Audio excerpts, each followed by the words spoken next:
Thanks for being here. Subscribe to Cheating Stories Best, so you don't miss new stories. The wife decided to form a relationship with her boss, but the husband turned out to be craftier and smarter. Today's story with a similar plot. Enjoy watching it. My name is Dennis Williams, and I'm in a state of panic. I ran as quickly as possible through the hospital to my wife's room. Upon entering, I noticed that her sister, Steffi, was already there. I screamed in horror, realizing they somehow mixed up the child. "What did they do, dear?" I asked, even in pain. My wife is the most beautiful woman I have ever seen. The smile that crosses her lips is because she loves me very much, and part of it is a pure prank. Her sister is smiling too. I'm sure it's just a mistake. I begin to speak, and they both smile even wider. A glance passes between them, but they're clearly confused. "What are they confused about?" she asks. "They're trying to give us 2 babies, I say. They say we're having twins." "Oh no," she replies, her face a mask of horror. Her sister can't keep a straight face and starts laughing at me. "Well, super dad," Steffi says, "if you hadn't fainted during childbirth, you would have already known that we were having twins." The doctors knew, but since we decided not to find out the gender or other details about the baby, only you and I didn't know. She waves for me to come closer. "Give me a kiss," she demands. "The birth took so long, Dennis. It feels like days since you kissed me." I kiss her, and time stops, as always. Nothing in the world matters when we are together. "But we're not ready for twins," I tell her. "We had everything ready for either a girl or a boy. Our plans were perfect. But now we're in limbo again. We need to rethink everything. What are we going to do?" She grabs both sides of my face and pulls me towards her again. This kiss lasts longer. Even her sister gets excited watching us. When she lets me go, I'm left breathless and much less panicked. "Darling," she says, "when I met you again a year ago, I didn't imagine anything like this. I only knew that I really needed you and that we belonged to each other. I just live as it comes. I know you're an engineer and like to have plans and drawings, but I just live every day. As long as we are together, everything will be fine. I saw how you planned everything, including the children's room, and it was wonderful. But sometimes things don't go the way you planned. I love Steffi more than anyone in my life. The only people who can come close to her importance are the 2 little girls in the children's room at the end of the corridor." When she spoke, I seemed to zone out on one phrase she used: "Sometimes things don't go the way you planned." It was almost strangely ironic that less than a year ago, another woman had told me exactly the same thing. I remember it like it was just yesterday. It was an early Saturday in July. It was 10 o'clock in the morning, and the sun was already high in the sky. Forecasters were calling for another sunny day with temperatures in the mid-90s Fahrenheit. Like most Saturdays, I got up early to trim the hedges, clean the pool, and mow the grass. My wife Belinda cleaned the inside of the house and made it beautiful. As soon as I turned off the lawnmower, I heard Belinda scream, "Get out of my house." Then I heard several women's voices laughing. I entered the house through the back door and saw my little blonde storm of energy cursing at my friends. I describe her as a ball because she is really round. Belinda was a cheerleader when we were in college. Now, 10 years later, she's still just as cute and still has the same charm, though the rest of her has changed a little. She was one of the most popular girls in college. We didn't fall in love so much as we were pushed towards each other. She was the prettiest cheerleader, and I was the quarterback. For us to date, someone else would have to be something like blasphemy. Belinda was loud and assertive, but I was shy and thoughtful. Perhaps our characters, although different, complemented each other. Belinda could excite anyone she met. She was very confident in herself and always knew she would get what she wanted. I, on the other hand, didn't talk much and, for a quarterback, had surprisingly little boasting. I wasn't the shoot-first type of player. Our coach knew that I tended to overthink my actions and always chose safer options. After 3 straight losses in my first season with a shooting QB, he benched him in my favor, and I never let him down. He always knew what to expect from me, and I always gave my best. I wasn't noticeable, but I did my job, and we won a lot. My teammates respected me, and we supported each other. There were a few guys I couldn't get along with, but they were very few. In my 4 years after college, Belinda and I continued dating. I got a job designing car parts, and Belinda got a job in marketing. She proposed to me exactly a year after graduation. It was a big shock for me. I loved her, but there was never a real spark between us. All my friends looked at me like I was a fool, boy cheerleader, big breasts, blonde, hot. Why the hell are you still thinking? A year after the wedding, I was still wondering when that magical moment they talk about in all the romantic movies would come. Instead, Belinda sat down with me in our home office with a stack of bills. "Dennis," she said, "these are all our bills." She pointed to a number in a cell on the spreadsheet shown on our computer. "This is how much you make," she said, pointing to another cell and another number. I nodded my head as if I understood what she was showing me. Then she looked into my eyes. She had a low-cut outfit on, so all I really saw was her breasts. "Dennis, honey, I hate my damn job, so I have a question for you," she said, leaning in even more. "Why the hell do I have to work?" She told me a lot of things then, such as how her boss constantly stared at her breasts, how all the women at her work were jealous of her, and how no one there respected her. I told her that if she wanted to quit, that was fine with me. However, a few weeks later, I learned that my loving wife had deceived me. Her boss wasn't the only one staring at her breasts. Most of the men did because her blouses were so revealing. Some men were just waiting for her breasts to fall out. Women didn't respect her, not only because of her blouses but also because she didn't do any work. Finally, I found out that the day before Belinda asked me if she could quit, she had already called her boss a cheap son of a expletive and quit because he asked her to stop wearing blouses like that. On that particular Saturday afternoon, 2 of my friends were at the house when Belinda walked in with a few of her friends. This wasn't unusual, as we were still hanging out with many of the same people we'd known since college. Belinda saw Danny Tillman and Ray Foster sitting at our kitchen table with beers and lost her temper. She looked at me as I ran inside. "Dennis, I just cleaned up," she screamed. "I don't need your dirty, smelly friends ruining the house before my guests arrive." "Don't worry, honey," I said. "We were just going to have fun by the pool, maybe work on my car. I want to replace the stock spark plugs with the iridium ones I got from American Muscle and then retune the engine." "Oh no," she interrupted.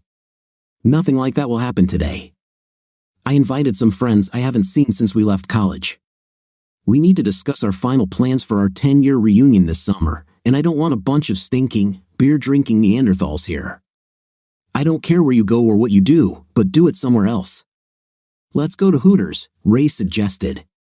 "No," said Belinda. "No clubs." "But Hooters isn't that kind of club," Ray began, but fell silent as she stared at him. "Let's go bowling," Danny suggested. "We're not good at golf anyway," Ray added. "Golf sounds good," Belinda said. "Go play golf, ride in those little carts, and hit some balls." So I showered, changed into golf-appropriate clothes, and off we went. An hour later, we were already at the golf club. As usual, we played great. We made up the rules ourselves, just rolling around the field hitting balls.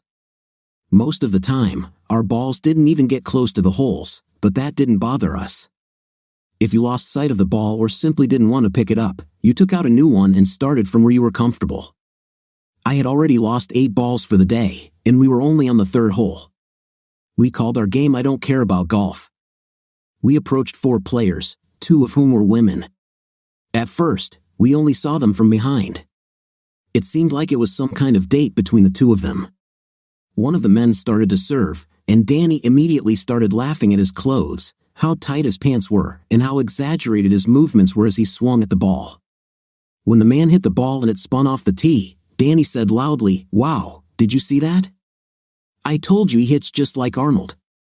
The man turned around and smiled at us as we rested on the golf cart, waiting for them to clear the road. "You're in trouble now," Ray said. "This guy might want to date you." "Why?" Danny asked.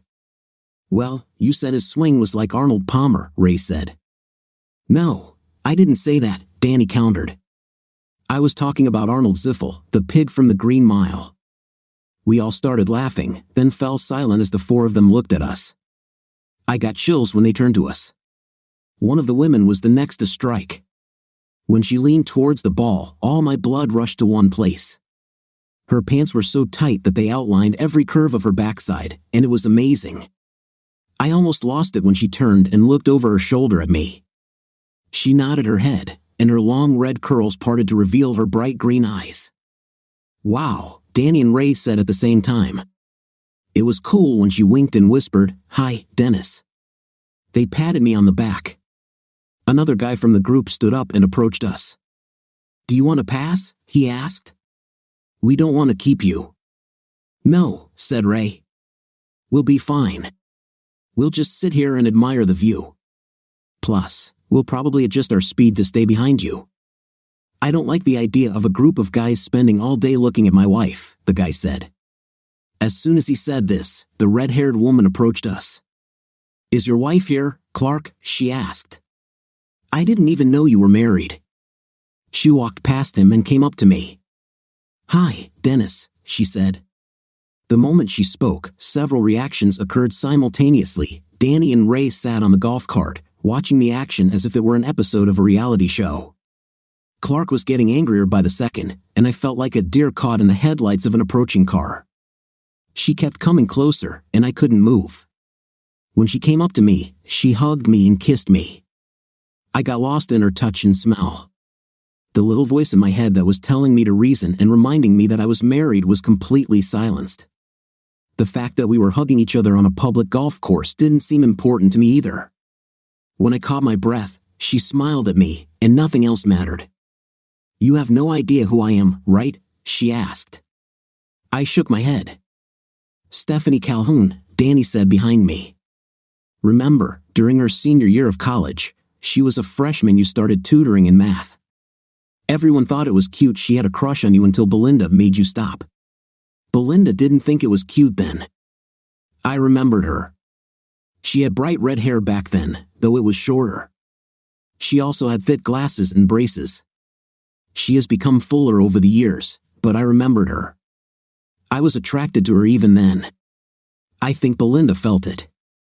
It was not Stephanie's physical appearance that attracted me, but her kind, gentle nature and the fact that I felt she loved me as much as I loved her. "I remember her," Stephanie said. "Belinda was your evil friend at the time, wasn't she?" I nodded silently. "She wasn't very nice." "What happened to her?" she asked. "Oh, she's changed a lot," Ray laughed. "Yes," Danny said. "It's a complete transformation.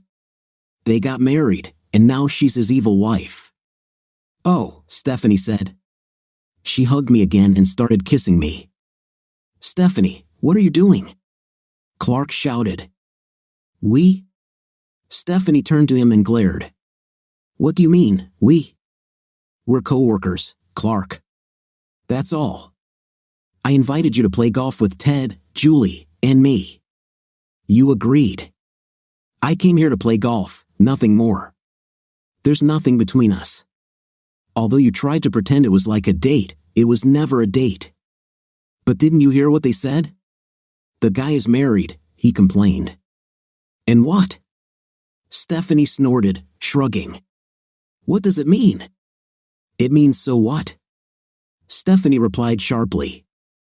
"I lost him once, and I've regretted it for the last 10 years. It won't happen again." "Julie, talk some sense into her," Clark wailed. "Clark, I've known her for 3 years. When she makes a decision, she doesn't change it. This guy ruined her marriage, you idiot. You're just upset because you thought he'd get what you wanted, maybe right here on the golf course." I was stunned. Stephanie held my hand. "I think you five should keep playing golf," Stephanie said. "Dennis and I should go to the clubhouse, eat, and talk." Danny, the voice of reason, entered the conversation. "Oh no," he said. "I won't leave him alone with you." "Me too," Ray said. "Okay, fine," Stephanie said. "You two can come with us. Julie, I'll see you on Monday at your work. I'll only talk to you from now on.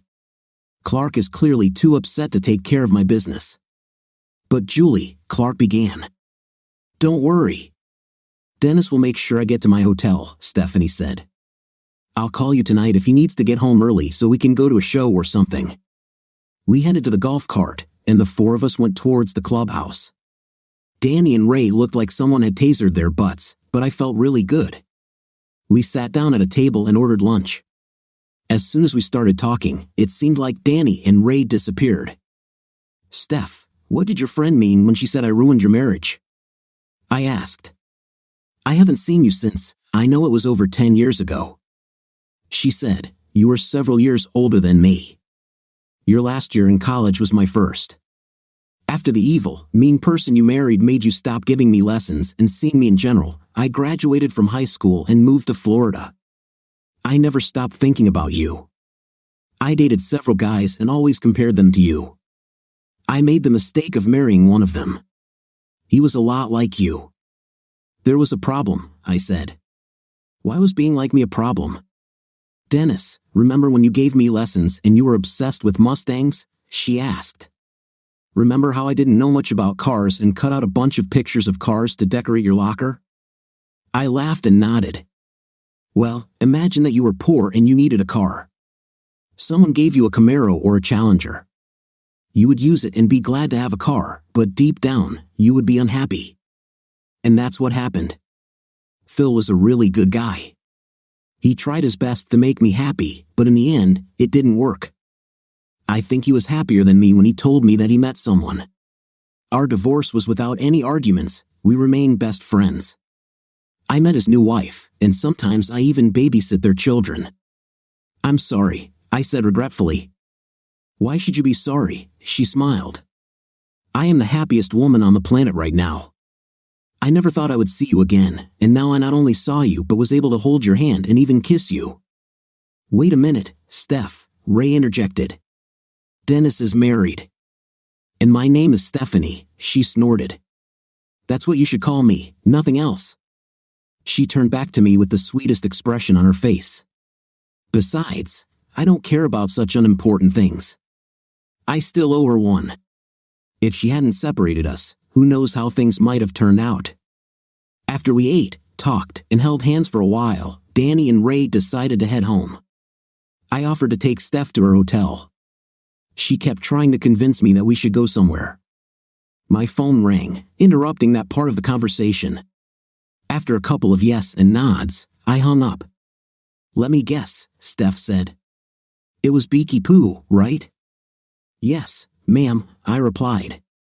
See you later, I said to Ray and Danny. Hey, we could take her to a hotel, Ray suggested. We're adults, and we can stay outside after 4 o'clock, Ray added. We're adults. You, Ray, I laughed. Don't do anything I wouldn't do, Danny said. You probably meant, don't do anything you can't do, Steph snorted. Oh, baby, believe me, I can do it. Danny said not with me, she said. I am devoted to one man. She grabbed my hand, and we headed straight to the parking lot. Are you going to get into a lot of trouble? She asked. Who cares? I answered. It's worth it. She smiled again and squeezed my hand. Belinda, do you think Eric will come to the homecoming? Penny Chapel asked. Wait, Pen, I said. I walked across the room and started talking to my mom, who was talking to a few of my other friends. Mom, as soon as Dennis gets back, he'll take you home. Why the hell isn't he here already? She asked. I don't have a whole day to wait until he gets here. Mom, he's not here because I told him to do something, I replied. I didn't want him to get in the way, and I didn't want his friends trying to eat all the snacks and getting in the way of the planning. He better hurry, she said.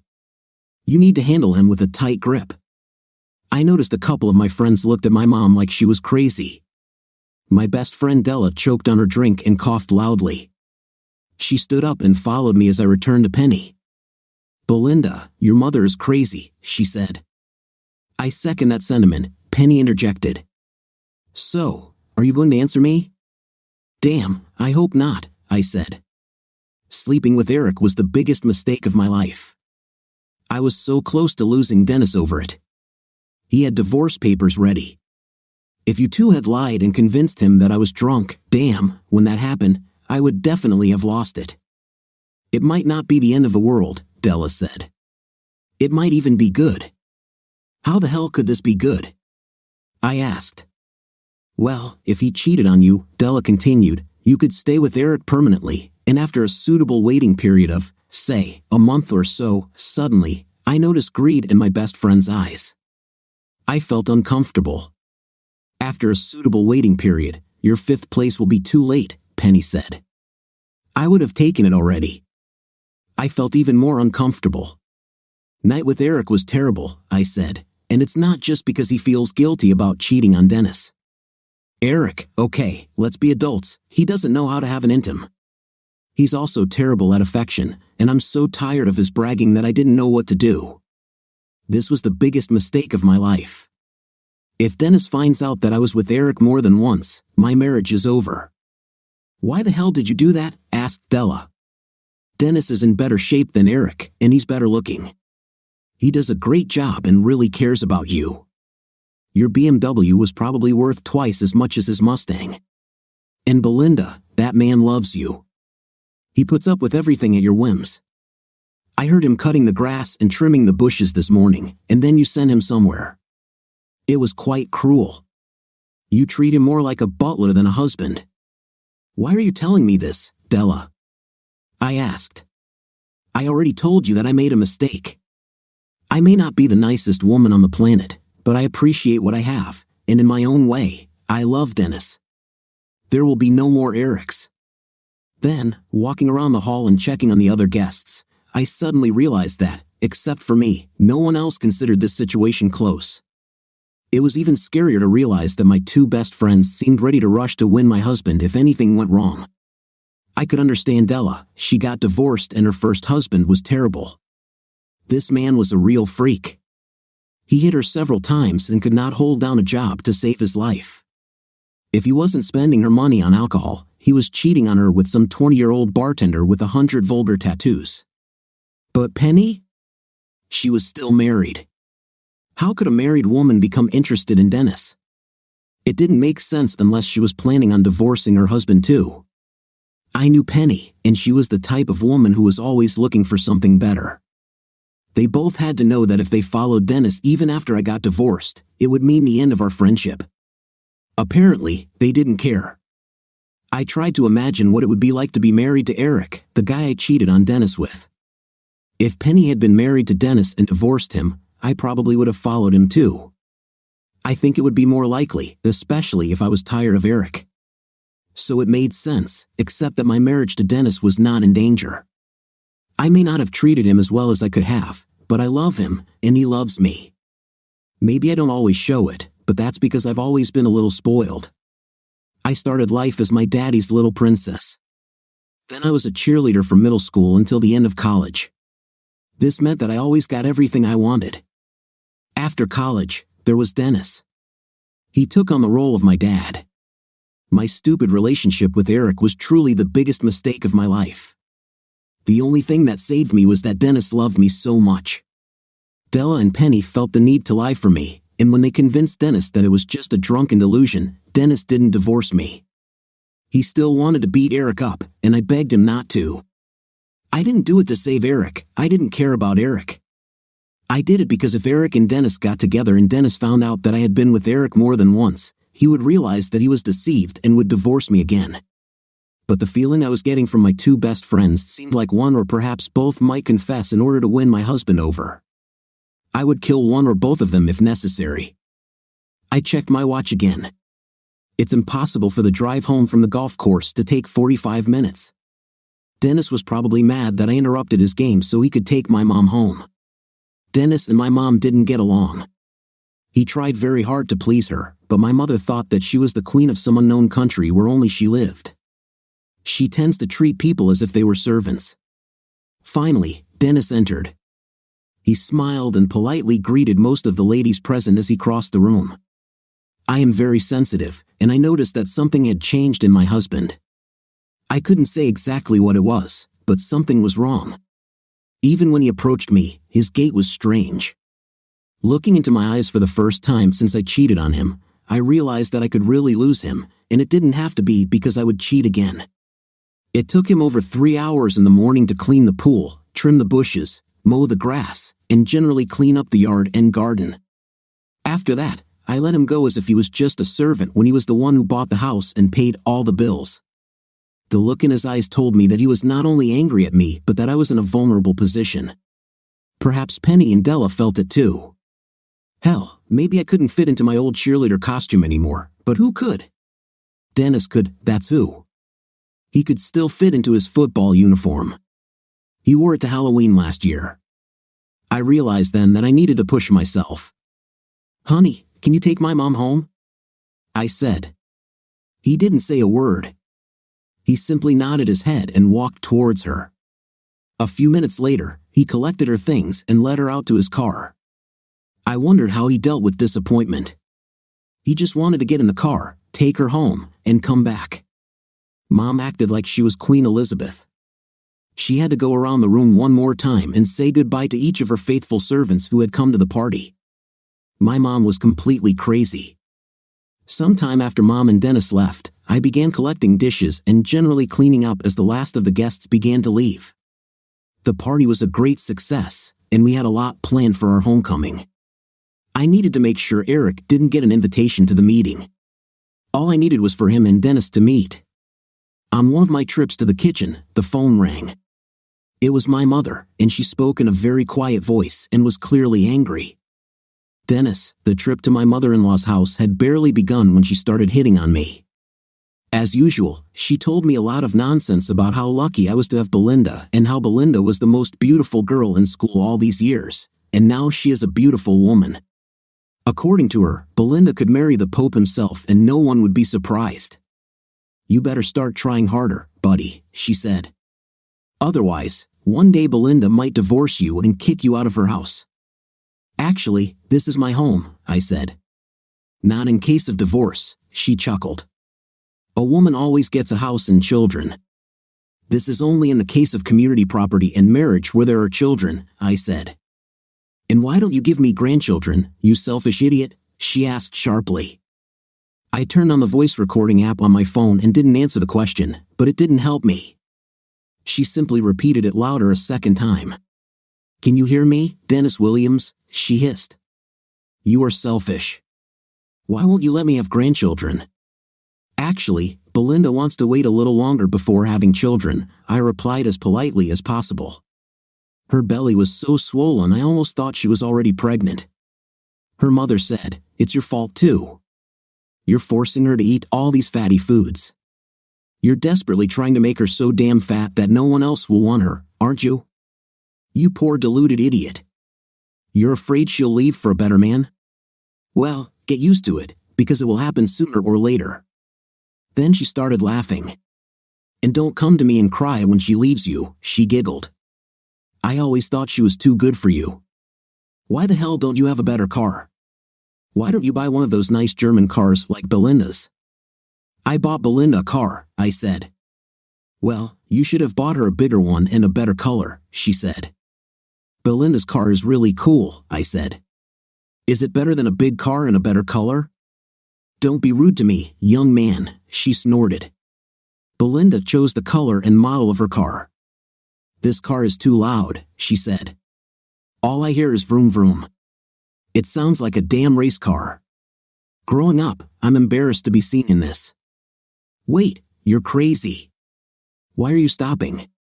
Come out," I said. "What are you doing?" she asked. "Get your old gray fifth place out of my car," I said calmly.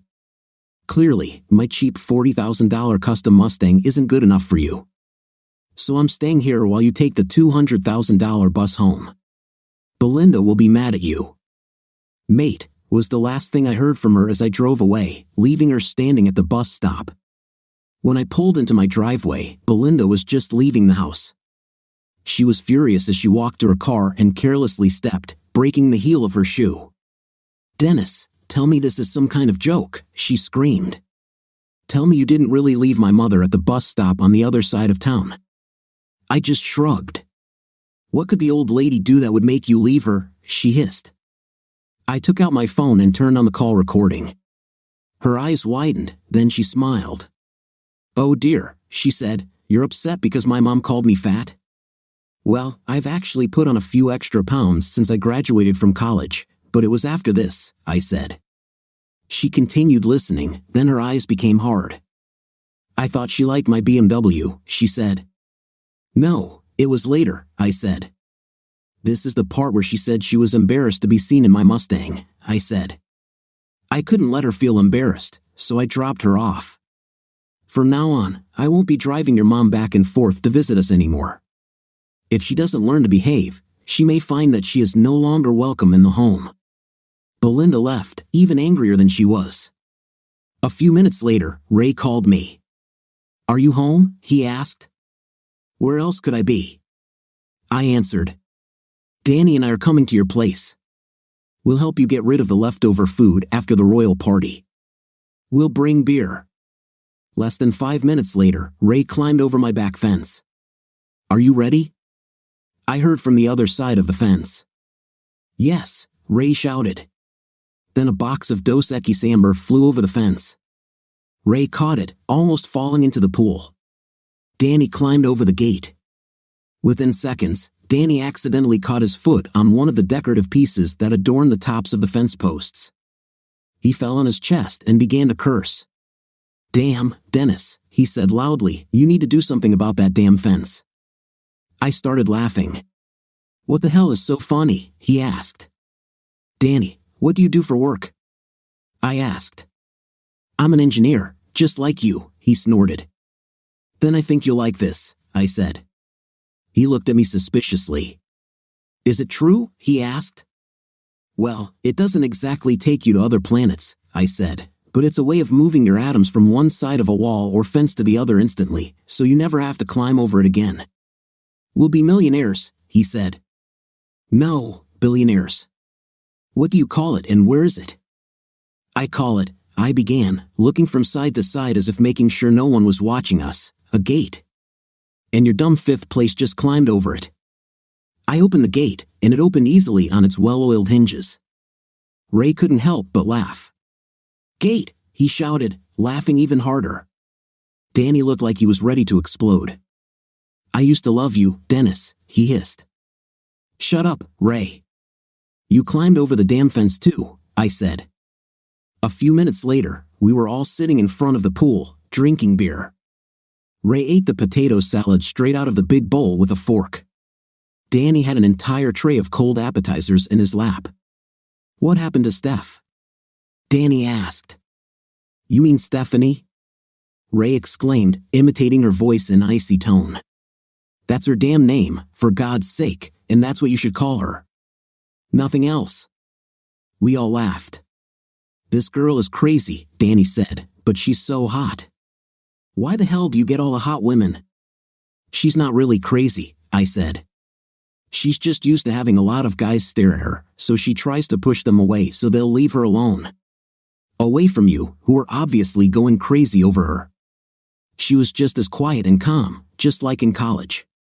But she doesn't look like she did in college, Ray said. If she looked like that back then, I would definitely sleep with her. No, you wouldn't, Danny said. Women like that choose one man.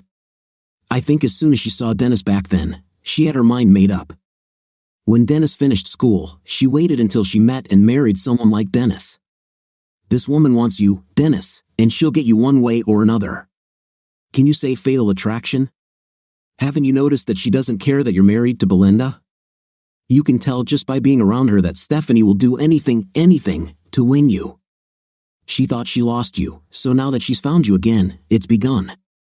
The question is, what are we going to do about it? What do you mean? I asked. Dennis, you kissed her a couple of times, and I saw the way you looked at her. You want her. You want to sleep with a freshman. Belinda stopped that from happening years ago. I just think you should think about something other than yourself this time, he said. Okay, now I'm confused, I said. What are you talking about? I think that when you sleep with her, you have to make it a condition that if she wants you, she has to sleep with Ree and me too, he said. Great idea, Ree supported. And to hell with that, you're not in danger. Your wife, Scanilla, has been indebted to you ever since she got drunk and slept with that guy and you took her back. I still don't understand why you did that. There's only one problem with your impeccable logic, gentlemen, I said quietly. And what is this problem? Danny asked. I think I really like Steph, I said seriously. I mean, I think I can love her. But you only saw her once after 10, Ree began, but Danny covered his mouth with his hand. Are you serious, Dennis? He asked. I nodded. How serious? He asked. Like forever serious, I said. I think I have a problem with redheads. Okay, so we need to help you divorce Scanilla, he said. I never liked those damn cheerleaders. They're a bunch of stuck-up girls who think their shit doesn't stink. I never liked the way she treats you or us, he continued. Let's start planning. I began trying to implement the plan right away. The plan involved me starting to respond in kind to Belinda when she came back about an hour later, complaining about how traumatized her mom was. I didn't apologize or try to de-escalate the situation as she usually expected. As soon as she entered the room, I turned to her and said, Quick, get me a beer before it starts. She ran to the kitchen and brought me a beer. I drank it all down and looked at her. Quick, bring me another one, I said. It's about to start. She ran to the kitchen again and returned with another beer. I opened it and started drinking. She turned to me. Dennis, my mother was terrified, she screamed. I can't believe you left her at the bus stop in that area. Oh, damn, I said. What started? She looked at me in surprise. What started? She asked. You start whining about another problem that I'm not interested in at all, I said. Your mother got into the car and started cursing everything, from me to you to your car. When she started complaining that she was embarrassed to be in my car, I thought about her feelings. I didn't want her to feel bad, so I dropped her off. Sometimes people just need to shut up. I stood up and left her standing, wondering where her usually gentle and accommodating husband was and what could have happened to make him change so much. An hour later, when she thought I had calmed down, she went out onto the terrace. You know, Dennis, you shouldn't take my mom so seriously. She's just an old woman. You know how it is with old people, and after my dad died, she really didn't have much left to talk to. She's lonely. Belinda, they say that with age comes wisdom, not stupidity, I said. And maybe she's lonely because she doesn't know when to shut up. I know she never thought I was worthy of you. I guess in her mind, I should be some kind of butler or prize winner. But we've been married for over 10 years now. You'd think that would earn me at least an ounce of respect. Even if she doesn't love me. She just looked at me. She started to say before I spoke again. What really irritates me is that she deceived me, I snapped. She looked at me. 3 years ago, when the incident happened, I smiled to myself, seeing how tense she was. I knew this would alarm her.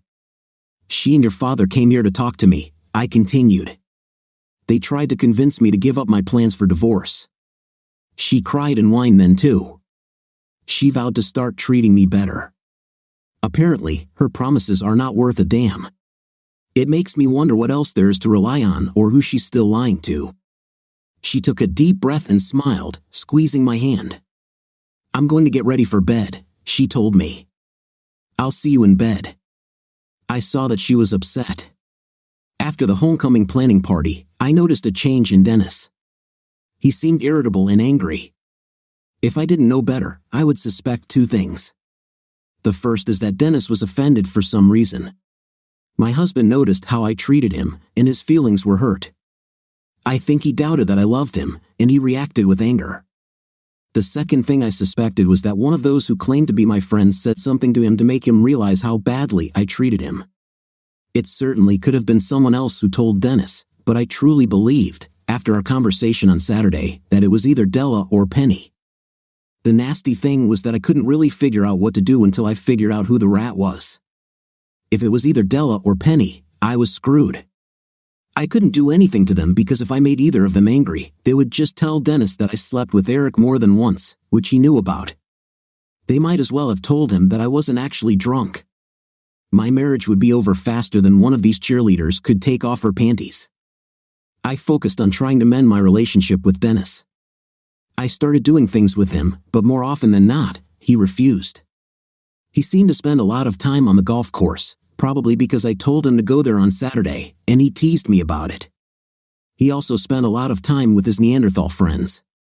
I had nothing to say about it because he had been friends with these two idiots forever. They played football with him in school and college. Maybe I should try to win them over instead of alienating them. Dennis seemed to be specifically looking for a reason to quarrel with me.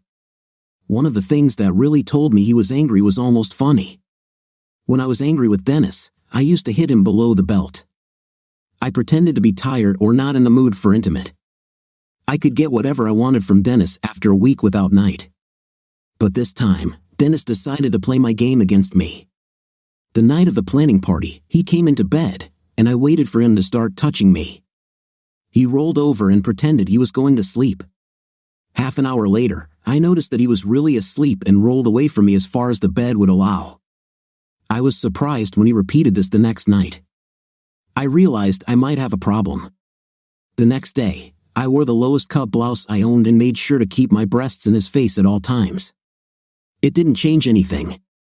By the fourth night, I was already very frustrated. I started to wonder what I could do other than just ask him for a night.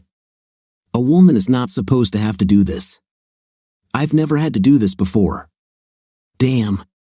If I followed his impulses, I would not be able to walk, and I would always have bruises and kiss marks on my neck and chest. I had been with a few guys before I met Dennis in college, but he was truly the best. The best part was that Dennis loved me so much that he was willing to do anything to please me, even in our college days. This set him apart from the crowd of Neanderthal football players. Most of these men thought they were a gift from the gods to women. They thought that running around in tight pants and catching a ball or knocking someone down made them better than the rest of humanity. A couple of guys on the team expected you to pleasure them for an hour or so, but they refused to do the same in return. They had the ugliest expressions on their faces when you hinted at it. I don't judge my attitude there. Eric was the only time I cheated on Dennis, and it was Dennis's fault. You see, Dennis was a victim of his own success. The more he did for me, the more I thought I deserved, and the worse I felt about him. I started to think that maybe there was someone better suited for me than Dennis. Eric was a big damn mistake. Firstly, because he treated me like an easily accessible girl, but I think I saw it coming. He knew I was married and decided that a married woman looking for intimate was easy to get. It was also a mistake because Eric was terrible in bed. There was no affection before night. He thought that if I cheated on my husband, then it was time for me to run away and should always be ready. In addition, he claimed that most germs were transmitted during intimate through kissing, and he did not kiss any woman except himself. The final and worst insult came when I discovered that he had bragged about sleeping with me. He even tried to blackmail me. He showed up at a party I was at and was waiting to get me away from Dennis. He told many of his friends that we had a night. He made me go to his car. My goal was to keep him quiet about it. After the first time, I did not have the opportunity to have an intimate with him again. He convinced me that if I did it again, he would never tell anyone about it. So I let him have a night with me in his car the second time. It was even worse, and the consequences were much worse than the intimate. I went back inside and started drinking heavily. I wanted to try to forget what had just happened. After all, I was special. I was the main cheerleader. I should have been a princess. I should not have been persuaded and used. While I was struggling to drink all the alcohol at our host's bar, I heard a lot of screaming and saw Eric running through the house with his clothes torn and escaping out the front door. Serves you right. I shouted after him, being drunk. I immediately stopped talking when I noticed two guys trying to keep Dennis from going after Eric. Everyone in the room was looking at me. What? I asked, holding a half-empty bottle of vodka. I still felt cold from Dennis's gaze. Nothing, Dennis said. I dropped the bottle, and it broke on the floor. I knew he said nothing, but it meant something even when I was drunk. I knew I had problems. I started trying to approach him, but I could barely stand. Dennis, I said quietly, I loved you. We've been married for 6.5 years, he said. But I loved you before that. I do everything I can to make you happy. I loved you with everything I have, but that meant nothing. He simply turned away from me and left the house. He got into his Mustang and drove off, which almost ended the party. Della took me home to sober up. The next morning, I was on the verge of a breakdown. Dennis didn't answer the phone. He didn't talk to me at all. We were separated for almost a month until Della and Penny convinced him that I was drunk when it happened and that Eric took advantage of me. It took a while after our reunion to convince him not to go after Eric. I finally convinced him that he had already gotten all the revenge he needed when he beat up Eric at the party and kicked him out of the house. In reality, I just didn't want him to find out the truth about my relationship with Eric.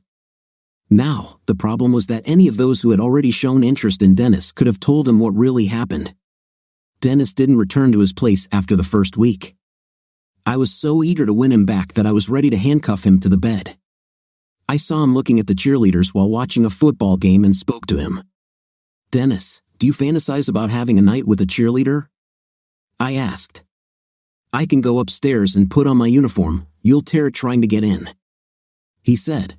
I was furious. "I was built just like them." He said, "You were built better than them." I smiled, thinking I had simply misunderstood his first comment.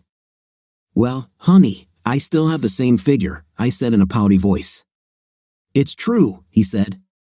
"You still have the same figure, but you've stretched it all out."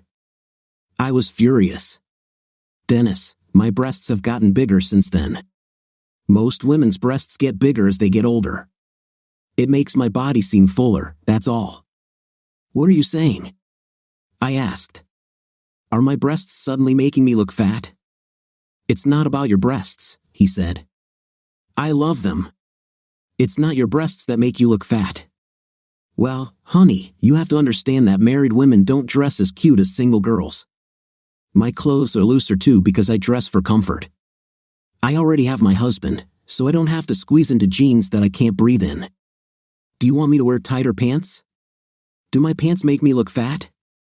"No, Belinda," he said. "Your pants don't make you look fat. It's your legs, your fifth place, that belly, and those saggy cheeks that make you look fat." I almost hit him. The next day, I gathered Della and Penny. After talking to them individually and together, I was pretty sure that none of them were gossiping behind my back. We discussed everything that happened, and they made me understand again that it was all my fault. Then we tried to figure out how I could get out of this situation. "This doesn't work," I said. "I thought so," Danny said. "Am I covering for you again while you play golf?" Ree asked. I just smiled. "Damn it, Dennis, how much golf do you need? Are you supposed to be Tiger Woods or something?" "I can't help it, Ree," I said. "I love her, and she's going to Florida soon. I think I'm going to die." "Time to move on to Plan B," Danny said. "What the hell is Plan B?" I asked, as I was as angry with her as I could be. "I called her fat and refused to have a night with her." "How could you do that when the redhead is done with you?" Ray chuckled. "Can you call her by her name?" I asked. "Don't be mad at me, Dennis," Ray laughed. "I protected your skinny fifth place for 4 years in football. Every quarterback needs left side protection. Also, if you remember, I'm not allowed to call her Steph. Everyone else on this planet has to call her Stephanie, which is too many syllables for me to remember. When I'm not the one who gets this, gentlemen," Danny said. Ray and I immediately looked around to see who he was talking about. "I met you two idiots," he said. "Guess who's in town looking for work?" Ree and I were puzzled. "Hank Walker," he said. "Oh damn, I hate that man," I said. Hank Walker was definitely not a team player. All he cared about was his own statistics. He didn't care about the team. "You hate him too much to use him to get out of Scanilla?" Danny asked. "We need Hank to work on Plan B." "What's Plan B?" I asked. Plan A was to start a fight with Belinda and then file for divorce. That didn't work, so we'll have to play dirty. Plan B would have Belinda cheat on you again, and then you could divorce her. Since we don't live in a state with automatic property division, you'll be able to keep most of your stuff if this works. The 4 of us could be in Florida in a couple of months. "What are the 4 of us?" I asked. "You and Stephanie, and my wife Annie and me," he said. You and I are engineers, so we can both get a transfer to our facility in Florida. My wife Annie is a nurse. She can find a job anywhere. I'm tired of the cold winters. What about me? Ray complained. You're lonely, you idiot, Danny said. You can do anything. Then why didn't you say there are 5 of us? Ree was indignant. I want to be involved. I'm not sure you're a good influence on Dennis, Danny said. Besides, you're a womanizer. I thought you'd want to stay here and sleep with Scanilla. You've always wanted a cheerleader. Yes, but I wanted her to be young, fresh, and beautiful, not fat, worn out, faded with big breasts and an even bigger belly, Ree said. Plus, she treats herself like she's so special that she doesn't even poop. When she eats, all her digested food turns into sunlight that shines out of her butt. It's probably all the digested food that's making her belly bloat, Danny said. What's the plan? I asked. Remember how you ruined Hank's chances of an NFL career? Danny asked. Who am I? I asked. Don't act like you don't understand, Dennis, Danny said. Hank got too proud. He even made a pass at Belinda. So, you decided to take him down. You waited for the game where all the scouts were and set him up. You never gave him the ball if he had double coverage. Even then, you threw the ball just above his head so he had to jump after it. Then the opposing cornerbacks where safeties knocked him down while he was in the air. The 3rd time you did it, he was taken out of the game. He still walks with a limp and suffers from back pain. I can't believe you think I did this, I said. I can't believe you did this because of Belinda, Ray said. She was less angry then. I said only for you, Ray said. Anyway, Hank hates me, I said. Why would he help us? Because the fool won't know he's helping us, Danny chuckled. He'll think this is his big chance to get back at you. We just need a few things and have your lawyer ready because when that happens, we'll need to act fast. Over the next few days, I hired a lawyer. I only told her that I was sure my wife was cheating on me again. This woman was a real shark in divorce cases. The fact that Belinda had already cheated on me once and I forgave her and took her back impressed her greatly. She was confident that we could win the court on our side.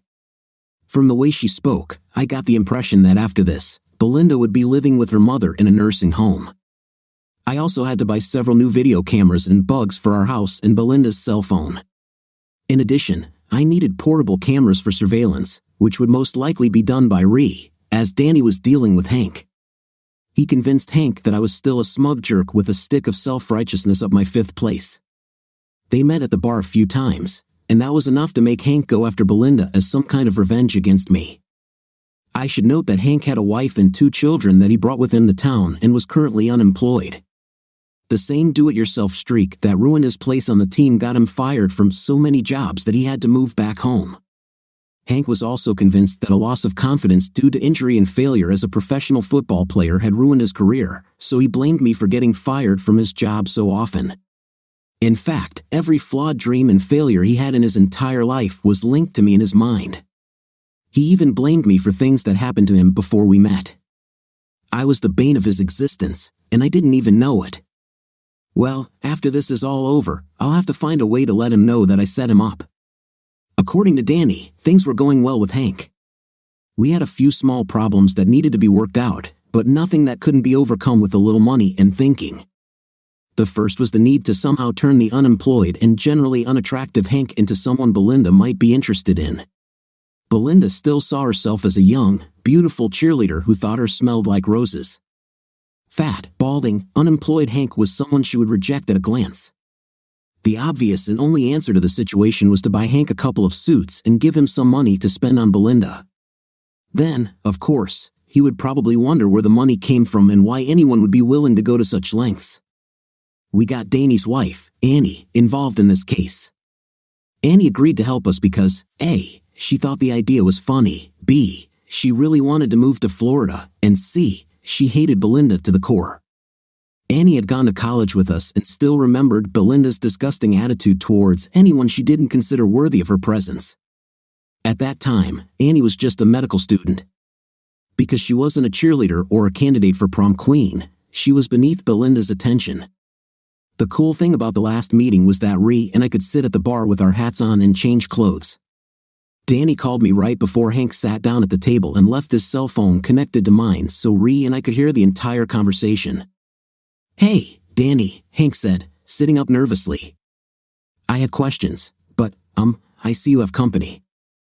Then Annie began to play her role. She stood up and looked at Hank, shaking her head. "We need to buy him clothes and cut his hair," she said. Both of these things were obvious. Then she really started to dig in. "He's still an amazingly sweet guy even after all these years," she said. "This thing is crazy," Ree whispered next to me. "He's only 33 or 34, like us, but the idiot looks 55, Ree said. "Shut up," I hissed. "They can hear you on the phone." "She's just trying to boost his confidence."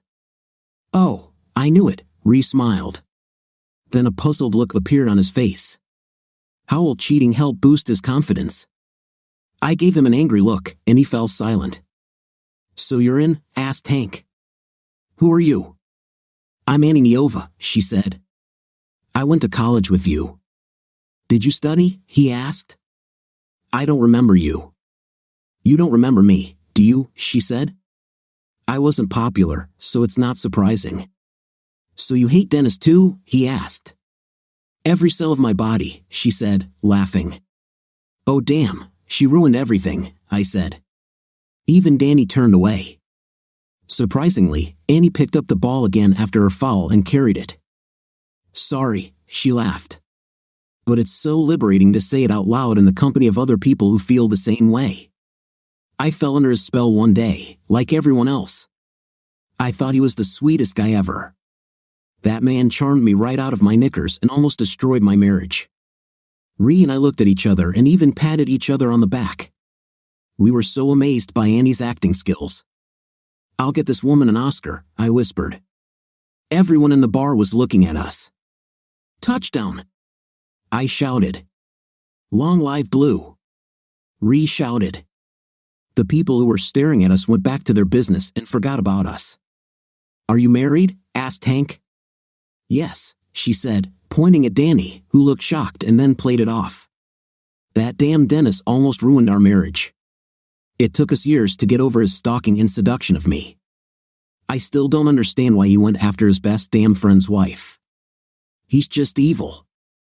I hate that idiot too." Hank snorted. "He ruined my whole life. First, he stopped me from getting into the NFL." "How did he do it?" Annie asked.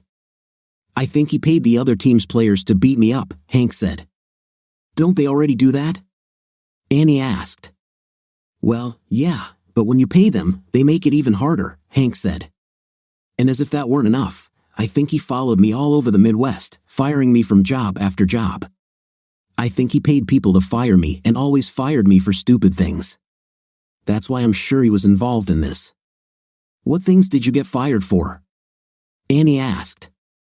Even from where I was, I could see how difficult it was for her to keep a serious expression on her face. "Well, I got fired for not selling enough," Hank blurted out. "Apparently, he went to my clients and paid them not to buy anything from me. I was fired 3 times for intimate harassment. I'm sure he had something to do with the last 2. In fact, I would bet my life on it." "Why the last 2?" Annie asked. "Well, the last one was with someone as ugly as sin," he said. "A woman this ugly should be happy that someone is harassing her. And the one before her was fat. Fat women should be desperate. How the hell can a fat woman file an intimate harassment complaint? Someone definitely paid her for it, and we know who it was, don't we?" Annie jumped up. "Sorry," she said. "I need to go to the toilet." When she returned to the table, still red-faced, Danny and Hank were still discussing all the reasons why he believed I had been following him all over the Midwest, ruining every job he had. "Sorry, I really needed it," Annie said. "Why do you think he does this?" "I know why he did what he did to me," she said. Both Danny and Hank looked at her. "It was a night," she said. "He wanted me hot, and there's no one hotter, right, Danny?" Danny nodded his head. "But why would he follow you all over the country, ruining your life?" she asked. Out of jealousy, Hank spat. He was always jealous of me. The quarterback is usually the leader of the team, but my obvious leadership qualities made him jealous. And he dated Belinda.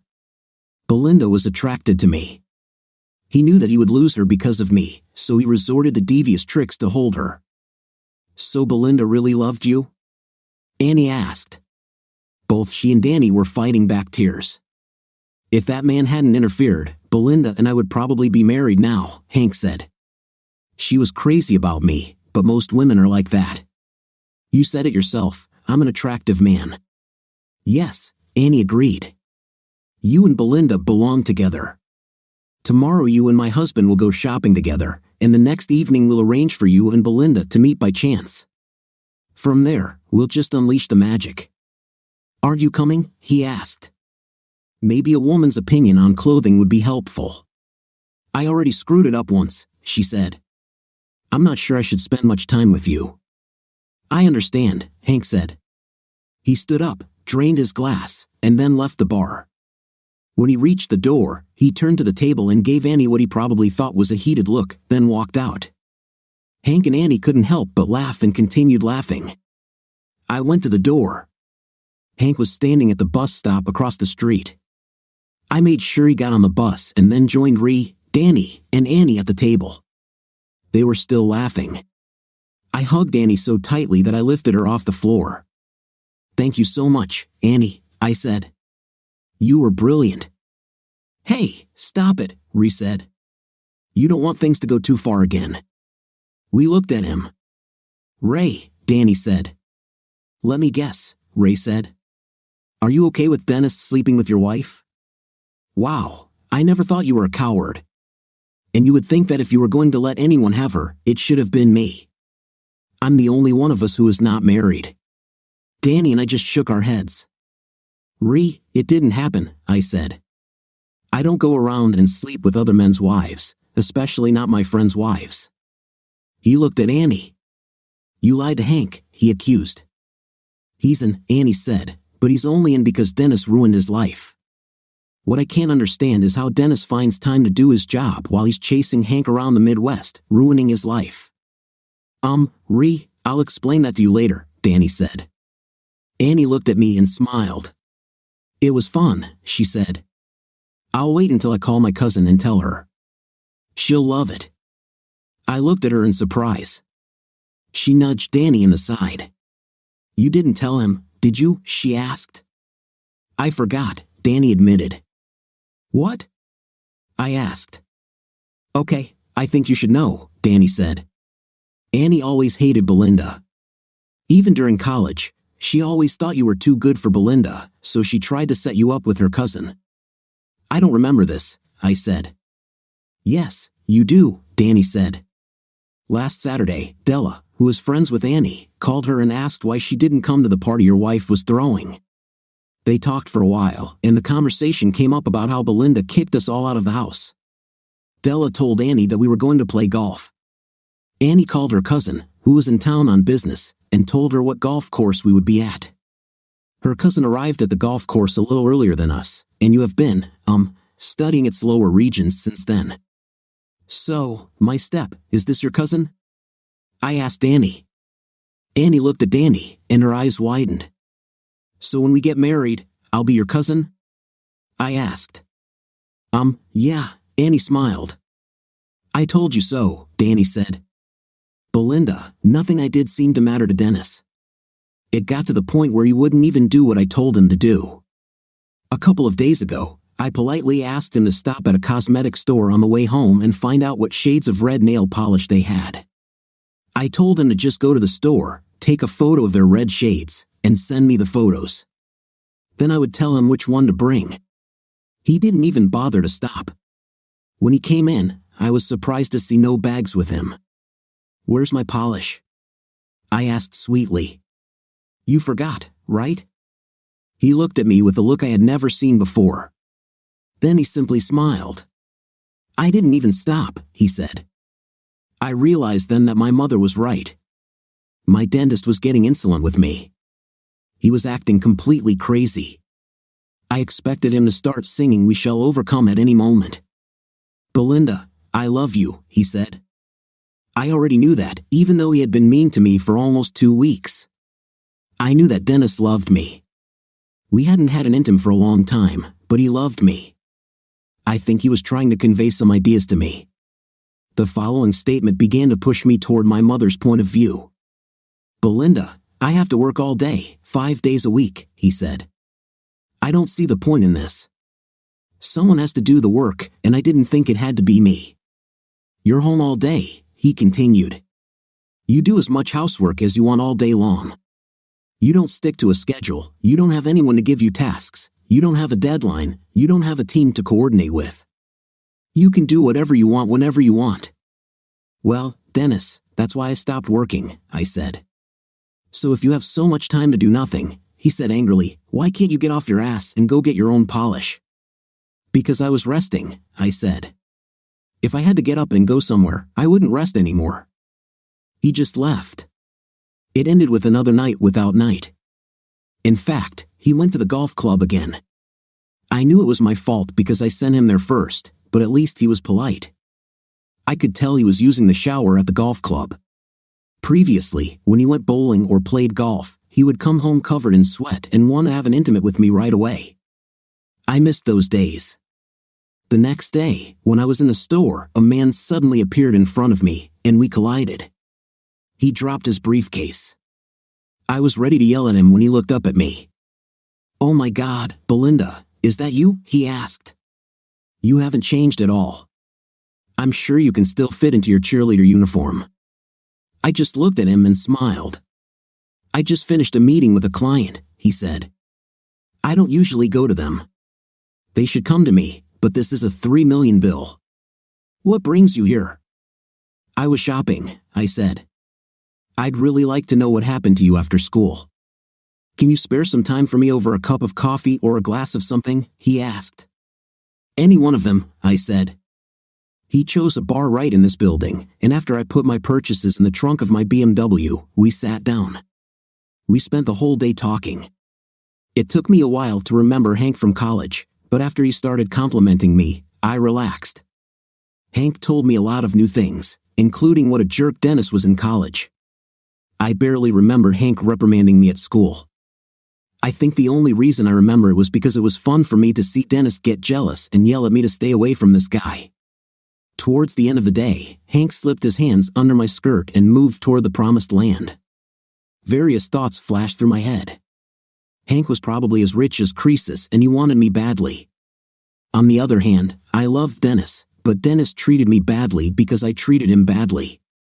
We couldn't let this continue. Sooner or later, someone had to give in. I was as horny as a herd of cattle, and Dennis refused to fulfill his marital duty because he was angry with me. So if I gave it to someone else, it would be fair. Of course, I would never tell him. Then I thought about what would happen if he caught me again. There would be no second chance this time. But I began to think differently when Hank's hands approached the promised land. I called it the promised land because it was promised to my husband, but if he didn't build on the property, perhaps it could be temporarily rented out. My thoughts were jumping. Hank wasn't as attractive as my husband. He was decrepit and balding and did not smell very nice. On the other hand, he controlled multi-million-dollar accounts. If Dennis had caught us, I would have just married Hank. An hour later, we found ourselves at the motel. I paid for the room because Hank only had $100 bills and was sure that the motel manager with flea bags couldn't break a single one. Hank tried very hard, but he upset me even more. The next day, we agreed on a date at the same motel. I went home upset, but I wasn't upset anymore because if Dennis hadn't had intim with me that night, I would have done everything I could to wake Hank up the next day. Dennis didn't realize it, but he was about to lose the best thing that had ever happened to him. For the first time in my life, I realized that Dennis was a stupid engineer or not, my husband was a mucking foreign. When I got home, Penny came. I swore her to secrecy and told her about my situation. She looked at me as if there was something wrong with me. "Belinda, Hank Walker is a genetic disorder," she said. "Don't you remember him? He's nowhere near as attractive as Dennis. Hank Walker wants me so bad, Dennis won't even touch me," I spat. "If you can't be with the one you love, take the person you have. But Belinda, do you remember that disgusting lunch lady in college? You know, the one who weighed about 400 pounds and had a huge mole on the tip of her giant hooked nose? Remember how she looked better in her hairnet? She smelled worse than mystery meat. Yes, I said, shuddering from the memories. Honey, Hank Walker slept with her. He was chasing everything that wasn't secured, and he's famous for something. She took out her phone and called her husband. Honey, do you remember Hank Walker from school? She smiled at me. Yes, this is the same one. Isn't he holding some kind of sports thing in his hands? She smiled at me. I already know, I said. He was a big football star until Dennis got jealous and ruined his career. Belinda, Hank Walker still holds the record for most errors in a season and most dropped passes. He is also the only player in history to hit a header into the goal post and pass out, she said with a big smile on her face. See, I told you he was a big football star. I smiled. Maybe I'll let Dennis know I met him and he'll get jealous. Darlings, don't be stupid, she said. If Dennis finds out that Hank is hanging around you, your marriage is over. So what? Hank makes millions now, I said, unlike Dennis, who obviously peaked in college. She just rolled her eyes at me and shook her head. I'll give Dennis a chance, I said, but I'm only doing this out of loyalty and because I love him. If Dennis doesn't prove himself tonight, it'll be Hank's turn tomorrow. Belinda, please don't do this, she begged. Don't worry, I told her. I'm not really going to let Dennis find out. He only found out last time because damn Eric showed up at the party we were at and started bragging about being with me. Dennis doesn't even know Hank is in town. Feeling confident, I sat down on the couch to wait for Dennis to return. He came home, changed his clothes, and cheerfully went downstairs. He looked happier than ever. I don't remember the last time I saw a grown man jumping for joy. He headed straight for the door. Where are you going? I asked. Play golf, he smiled. He even leaned over and playfully flicked my chest. They're huge, he said, then headed towards the door. Dennis, you forgot your golf clubs, I said. Belinda, he frowned, I don't use these clubs. I wore them because you bought them for me, but they are the worst golf clubs in the world. I tried to leave them at the club, and someone returned them to me. I left them at the bus stop nearby with a golf club, and when I got home, they were lying on our porch. He sat down next to me and looked into my eyes. Belinda, I don't want to lie to you anymore, he said. My game has gotten a lot better. I love golf now, but I haven't used these clubs all week. He stood up and walked out the door. I heard the sound of his Mustang engine. My mom was right, this thing was loud as hell. Then I remembered that he liked it. He paid more money for this exhaust system. I'll have to explain this to my mom somehow. That night, Dennis returned home just after dark. I knew he hated playing in the dark, so he was always home by 10. His round of golf must have been grueling because, although he was grinning from ear to ear, he looked like a beaten dog. Luckily, he took a shower. I went up to our bedroom, and he was already lying in bed. I stripped without anything and approached him. Sorry, honey, he said. I left all my strength on the golf course. It was amazing. Maybe tomorrow, and he fell asleep. But he still had that damn smile on his face. I was angry. Dennis was finally in a good mood, but I still didn't get any night. Well, he took a shot and missed. Now it's Hank's turn. And for all I knew, Hank could stay at bat until Dennis was ready again. However, I had some good news. I found out why Dennis came out of his mood. It had nothing to do with my actions at all, this was obvious from the start. Dennis started acting strange on the day of the party. Still, it had nothing to do with how I felt about him. All my stupid friends were wrong. It was just guilt that made him so angry. Dennis was basically a good guy. He had always been my puppy and always would be. He felt ashamed and blamed himself for his terrible treatment of my mother. He had been in a bad mood ever since he left her at the bus stop. This morning, he called her from work to apologize, and everything was fine between them again. He came home energetic and happy but then spent all that energy hitting a hole in one on the golf course. He should have used his stick and balls at my house. The next morning, Dennis leaned over the bed and kissed me tenderly before leaving for work. My Dennis is back. I was still angry and still excited. I was angry because Dennis had put me through over 2 weeks of hell because of something between him and my mother. He had no right to treat me like that because of her. I know my mother has a great tongue, but that doesn't give him the right to treat me like that. My date with Hank would still happen. I arrived at the motel and went into the same room as yesterday. Underneath my clothes, I had a custom Victoria's Secret lingerie set. The set included a waist reducer that made my waist look narrower and my breasts look bigger. I knew this would fire Hank up. When I knocked on the door, Hank opened it. Something was wrong. Hank was wearing the same suit he wore yesterday. "Hank, isn't this the same suit you wore yesterday?" I asked. "Oh my gosh, I forgot I was wearing it," he said. Then I realized that he was a bachelor. No woman would allow her husband to wear the same clothes 2 days in a row. "I think I did it because it's my favorite suit and I wanted to look my best for you," he said. "You're so beautiful." I felt warmth below. This was the beginning. Hank got me in the mood for a night. I took off my clothes, and he saw my underwear. His eyes immediately lit up, and he pushed me hard onto the bed. I think Hank was too exhausted to even lift his head. I don't know why, because he didn't really do anything. I craned my neck to look over his massive body and saw in horror as people burst into the room. There were 2 men with cameras. One appeared to be filming with a high-quality still camera and the other with a high-def video camera. For some reason, my mother was there too, along with a couple of people she knew. Dennis's Neanderthal friends were there too. My mother looked at me and shook her head, but the worst thing was seeing Dennis. He looked terrible. Tears flowed from his eyes, and he continued to scream, "Why?" He almost sounded like he was parodying Nancy Kerrigan after Tonya Harding's thugs smashed her knee. Then I heard a very piercing, high-pitched scream. The sound seemed to galvanize Hank. He jumped up and started trying to get dressed when he heard this scream outside. It seems that when Hank stood up, Dennis recognized him, and something clicked in him. I always secretly loved the fact that Dennis was so jealous and would always fight over me, but this time I was terrified. Dennis rushed towards Hank and started beating him like a piñata. Although they were about the same height, Dennis was smaller but in much better shape than Hank. Hank couldn't even put up any resistance, let alone retaliate. Then the screams got closer.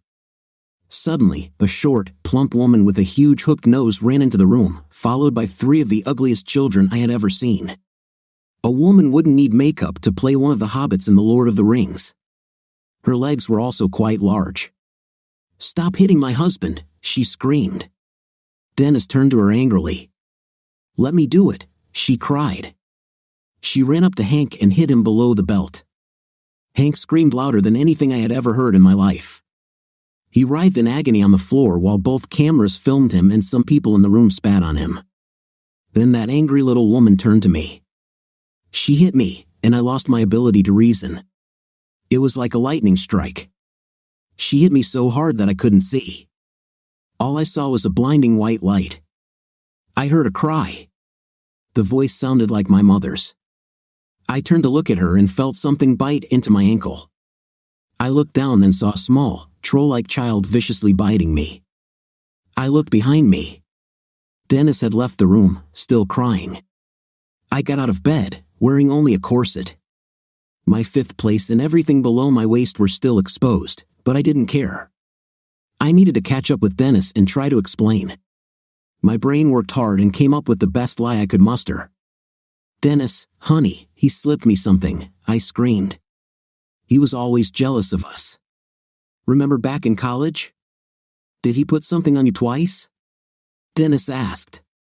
Everyone in the room turned to look at me, including my mother. "What do you mean, dear?" I asked. "He brought you to the same motel room yesterday," he said. "That's how I knew where to go. You've been acting badly for a while now, so I hired a private investigator to keep an eye on you. The last time you treated me like that was after you cheated on me with that guy Eric." Hank's wife screamed. Then she jumped up and hit me again. A beautiful young blonde made her way through the crowd and approached me. except for the fact that she was taller, slimmer, and prettier than me, and that we looked nothing alike. We could have been twins. She was carrying a briefcase and chewing gum. She clicked her gum a few times and then spoke to me. "Belinda Williams?" she asked. I nodded. "It's her," several people in the crowd shouted. Others shouted, "You have been served," she said, handing me a huge stack of papers. I grabbed her hand as she turned to leave. "Do you have a car?" I asked. "Of course," she said, pointing to a pink Mustang GT emblazoned with the logos of a women's charity. "Help your cheerleading friend, honey," I said. "Get me out of here." "I've never been a cheerleader," she said. "Have a good day," and she left, leaving me alone to face the crowd. Having no other choice, I started running away from people.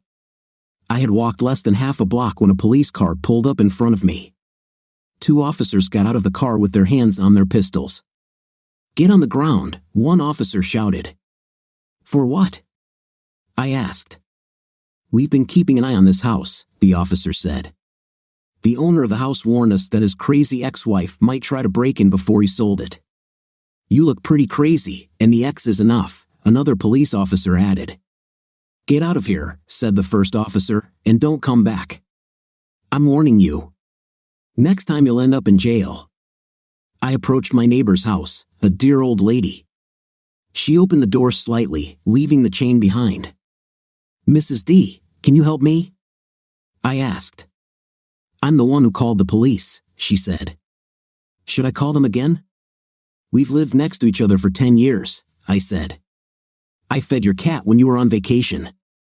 I watered your plants. I took care of you when you were sick. All I ask is that you let me make a few calls." "Okay," she muttered. "I probably owe you something, but I don't like easy access. So as soon as you call, we're even.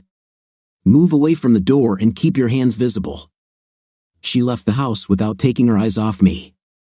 She had a cordless phone in one hand, and surprisingly, in the other hand, she was holding a very businesslike looking gun and kept it pointed at me.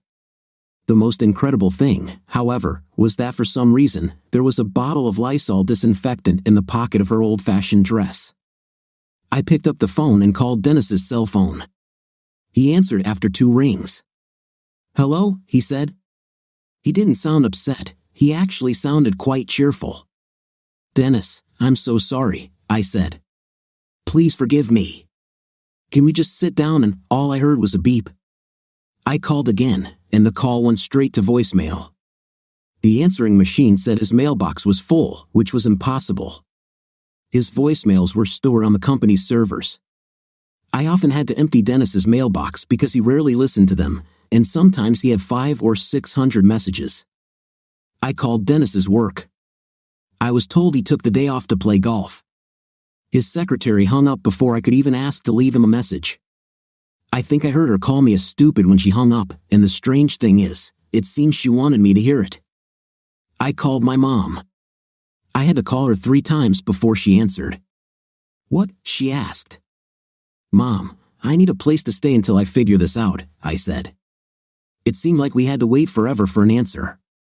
"After the way you treated poor Dennis, why should I let you stay here?" she asked. "I'm your daughter," I hissed. "And you don't even like Dennis. You always said he wasn't right for you." "It was tough love," she said. "I was tough on him so that he would never treat you badly or neglect you. For the last 10 years, this guy was like your Christmas Santa Claus. He bought you this beautiful house. He bought you a damn BMW. And you treated him like a damn lackey. But it's even worse because you cheated on him with a loser who's married to a circus performer or something. What were you even thinking about treating this poor guy like a king, especially after he took you back after the first cheating incident?" "Mom, how do you know this?" I asked.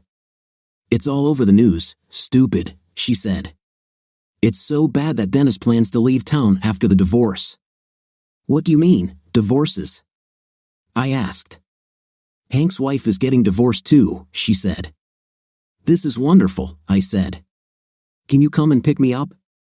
"If I had a damn car, why would poor Dennis have to pick me up and drop me off all the time?" she asked. "Get in the taxi, but drive up to the back door." I don't want anyone to know that I'm related to the town's rogue." Before I could tell her that I didn't have money for a taxi, she hung up. I called Penny, and she agreed to come and pick me up. I thanked Mrs. D. She immediately sprayed the entire phone with Lysol disinfectant and wiped it down with a rag she took from the same pocket. She then repeated the procedure and threw the rags into the trash. "Could you wait for your friend somewhere so that my husband Dudley won't see you if he returns home early?" she asked before closing the door. Dudley has a weakness for. A few minutes later, Penny pulled up. She looked around the house. "Although she saw me, sit in the back seat and keep your head down," she said. I looked at her in surprise as she pulled away from the curb. She wore huge sunglasses. "So, is Dennis okay?" she asked. "Damn it, Penny," I hissed. "At least wait until I try to save my marriage before you start throwing yourself at my husband. You are my friend, after all." "So I should be punished for being your friend?" she sighed. "Keep your damn head down. I don't want anyone to see you in my car." She dropped me off at the back door of the senior living building where my mother lived and stormed off like I was on fire. My mom met me at the back door and quickly took me inside her apartment. "Gee, couldn't you have gotten a mask or something?" she asked. "Not only are you trying to use our relationship to get me to help you, but you're also trying to ruin my reputation and drag me into this with you." "Mom, everything will be fine." "There are two possibilities," I said. "One, I'll give Dennis time to cool down, we'll talk, and I'll convince him to give me another chance. He loves me. My absence will hurt him until he—" I fell silent, noticing that she was curled up in a chair, laughing so hard that she was holding her stomach. "Okay," I said. "I don't love Hank, but the second scenario is, after the divorces are finalized, I'll just marry Hank. Like I said, I don't love him, but he's a millionaire, so at least he can take care of us." My mother stood up from her chair and walked over to me, placing her head on my forehead. She shook her head and then hit me so hard that I forgot the time, the date, and even where we were. I had a flashback to my teenage years. "I'll never smoke again, Mom, I promise," I said. "Who told you that loser Hank is a millionaire?" she asked. "Hank said," I answered. "Honey, I think you had a stroke," she said, "or your IQ really is lower than we thought. Hank Walker is an unemployed slacker. He only has one suit and 2 pairs of underwear. He's a dreamer. He goes around town claiming that Dennis has been following him all over the country for the last 10 years and fired him. Have you seen his wife? If he had $1 million or even $100, would he be married to such a woman?" My mouth dropped open. "But why?" I started. "He's a man," she said, "and a lustful fellow. His job is to take advantage of naive, gullible women. You saw who he's married to. Why wouldn't he go after someone else who is stupid enough to believe his nonsense?" But "Honey, you need a lawyer to sort this out as soon as possible," she said. "I need to talk to Dennis." I groaned. "Honey, the whole town already knows this. Everyone in town hates you. People with cameras were here. It's already on the internet, and the video will probably go viral. If you don't act quickly, this could spread throughout the country. Lawyers are coming here who want Dennis to sue you for damage to your reputation. He's already planning to move out of state. He loved you enough to take you back after the first cheating incident. Men laugh at him and women hate you. Let him go before things get worse. The latest rumors are that Hank's wife is threatening to sue you for ruining her family and the beginnings of separation and all sorts of other things. There's even a lawyer from New York who claims that the stress of her husband's betrayal caused her to become ugly. She wants to sue you for this. Meanwhile, the whole city is treating her like some frog princess and you're considered an evil queen. Go to Dennis's lawyer, sign the damn papers, ask him to give you a couple of your clothes, and get out of here. Get a job and start all over again before you end up in jail, Belinda." I ended up moving out of town after signing the divorce papers. I returned to my maiden name. I'm lucky Dennis, probably because he still loved me, was generous. I was only able to talk to him once. It was in his lawyer's office. His reaction, even then, gave me hope that when this was all over, we could be together. When I entered the room, Dennis smiled. seeing me seemed to brighten his day. His lawyer nudged him in the side, and his face went neutral, but I knew the love was still there. Then another event happened, and I realized that I wouldn't get anything. My own lawyer told me I'd be lucky if I left town without getting shot in the back. Dennis's lawyer offered me $5,000, my car, and all my personal belongings. Dennis took him aside. At first, I thought Dennis was angry because he didn't want to give me that much. I quickly picked up a pen and was about to sign the papers before they changed their minds. "Don't sign this, Belinda," Dennis said sharply. He and the lawyer talked some more. The lawyer took the papers and made a few changes. He initiated the changes and showed them to the woman in the office who acted as the notary. He then brought the papers to me for my initials. I noticed that Dennis had doubled the amount. He gave me $10,000.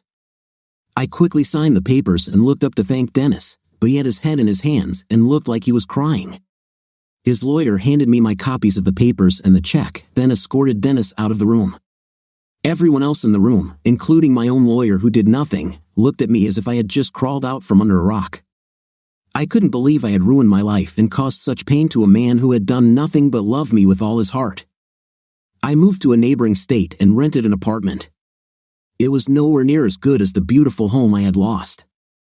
I called my mom often and found out that I had really pushed Dennis away. Once he sold our house, he had to sell it for about $5,000 less than it was appraised for. He moved, and the stigma of what I did spread further. According to Della and Penny, even his closest friends had left.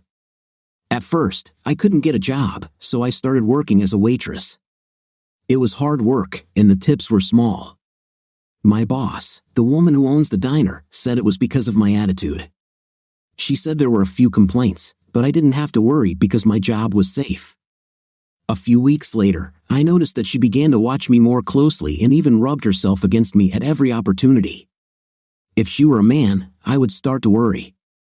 About 5 months later, I realized how much my situation had changed when I went to a college reunion. At first, I was angry because I was the chair of the committee that organized the event. We had planned to hold it at my home, but I was removed from this position and even forced to pay for the entrance. I became even more angry and left the event early. I ran into that little red-haired girl who tried to get Dennis away from me when we were in college. She was pregnant and glowing with happiness. I don't understand how, but with the exception of her pregnancy, she was even slimmer and more beautiful than in college. From what I heard, she had a great job but was trying to transfer to another position. Her old one required a lot of traveling, and she didn't want it anymore. She sat down at the table, and half the women in the room came to talk to her or greet her. They had to come to me. I was the main cheerleader when we were in college. No one even knew her name then.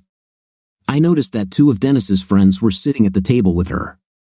The plump one was with his wife. The plump man's wife often spoke to the red-haired one. It was obvious that they knew each other. I regretted at that moment that I hadn't spent more time with Dennis's friends. I couldn't even remember the name of that overweight guy, let alone his wife. It made me feel really stupid. We all went to college together, and these 2 fools were at my house almost every day. They were my husband's best friends, and I couldn't remember their names. I suddenly realized that this said much more about me than about them. They seemed really happy. Even my 2 best friends somehow hadn't noticed I was in the room yet. They probably expected me to show up dressed to the nines and make a grand entrance. I continued to watch the table. I thought I was more interested in whether Dennis would come to the meeting than Penny and Della. Then something strange happened. I assumed the redhead was with another friend of Dennis's, a skinny guy who never seemed to have a girlfriend. But as he sat down and started laughing, a short woman with a big butt came and sat on his lap. So, if the redhead wasn't with either of those 2, then who was she with? I was distracted when Penny arrived. "I didn't even know you were here," she exclaimed, hugging me.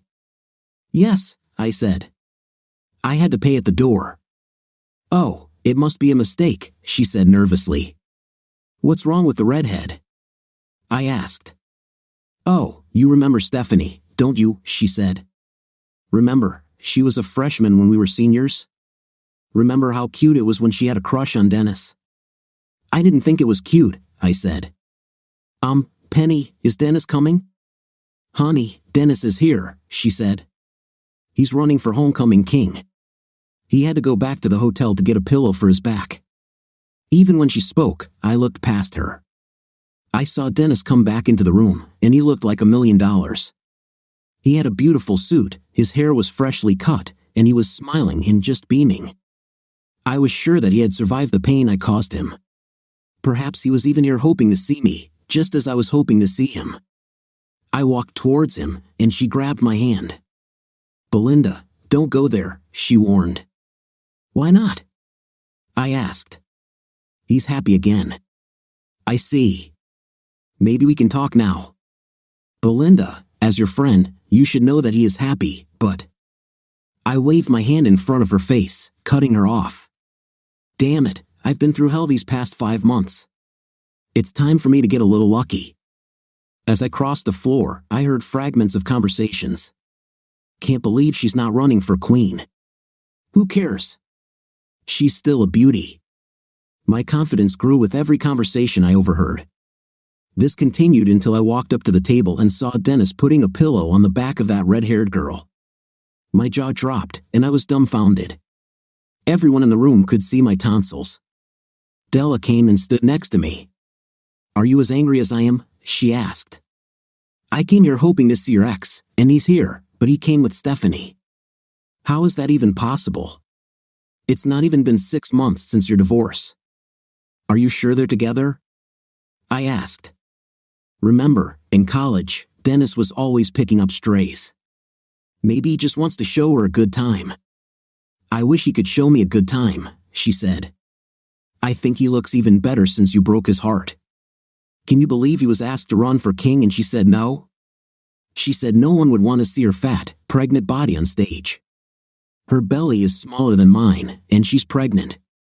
I'll start the diet tomorrow." I went and sat at the bar and started drinking. From the corner of my eye, I watched as my husband showered all his attention on that red-haired girl. I also began to feel that I had been deceived. Sometime later, Della came up to me.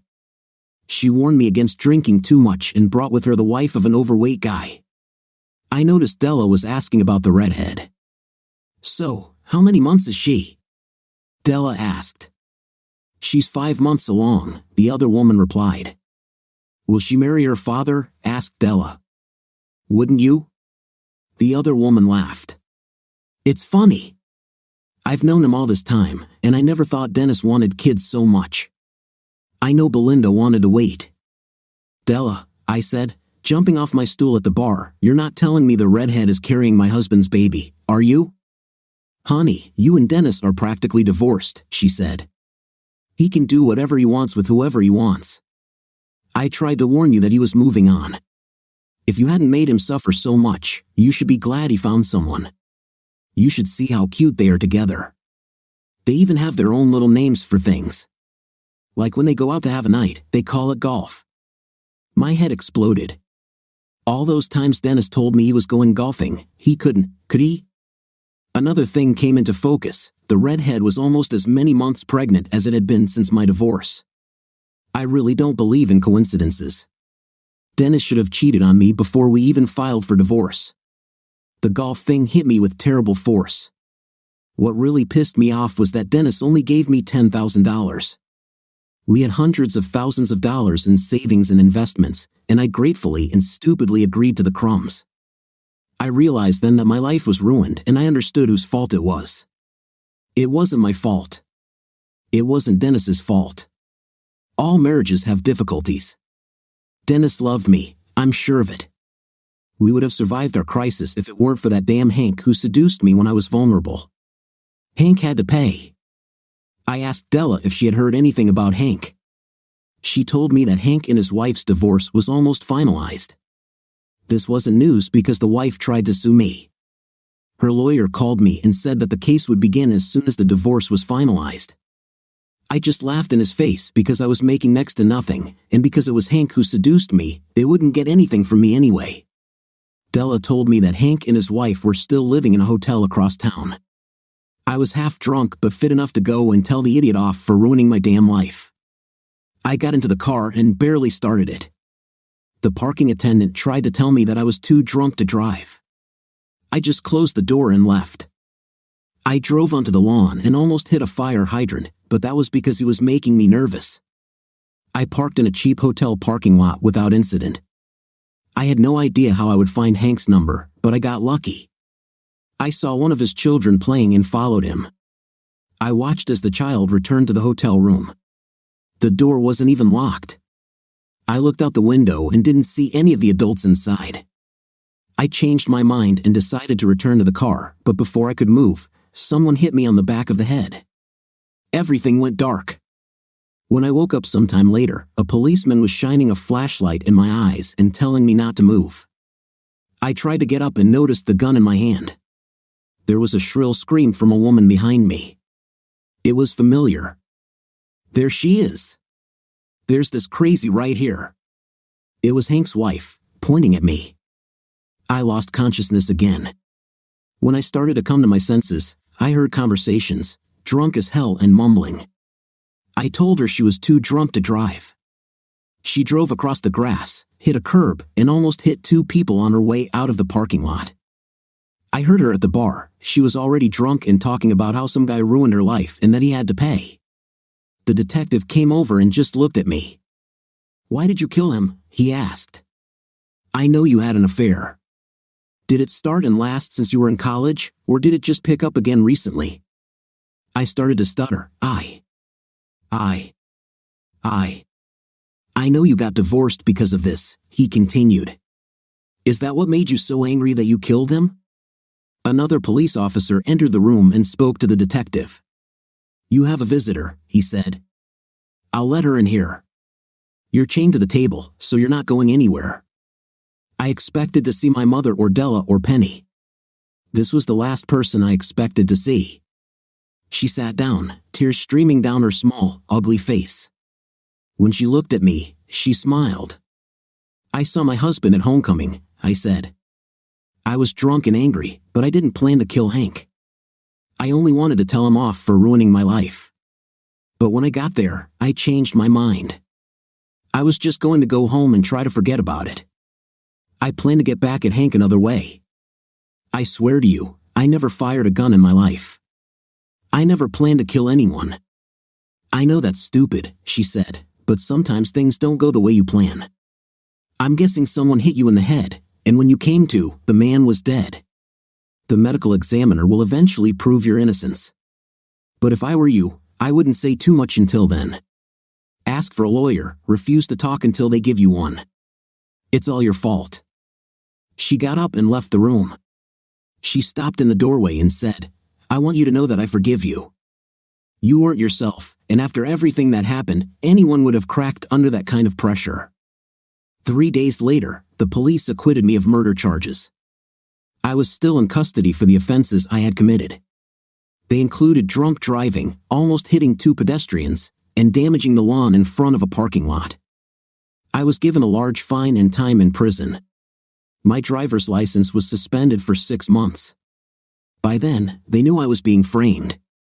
During the first 3 days, while awaiting the results of the gunshot test and studying the trajectory of the bullet wounds, Hank's wife gave interviews to magazines and television. Everyone wanted to interview the grieving widow while the case was hot. She earned over $1 million in cash and then disappeared. At least I don't have to worry about a lawsuit anymore. The fingerprints on the gun, other than mine, were hers, and it turned out that Hank could only have been shot by someone under 5 feet tall. I heard that she is now in South America in a country without extradition. As I sat in prison waiting to be released, my thoughts returned to how my marriage ended. I couldn't believe how easily Dennis picked up the pieces of his shattered life and moved on without me. It was almost like it was planned. "I'm trapped," shouted the easily accessible girl with whom I shared the cell. It was a provocation.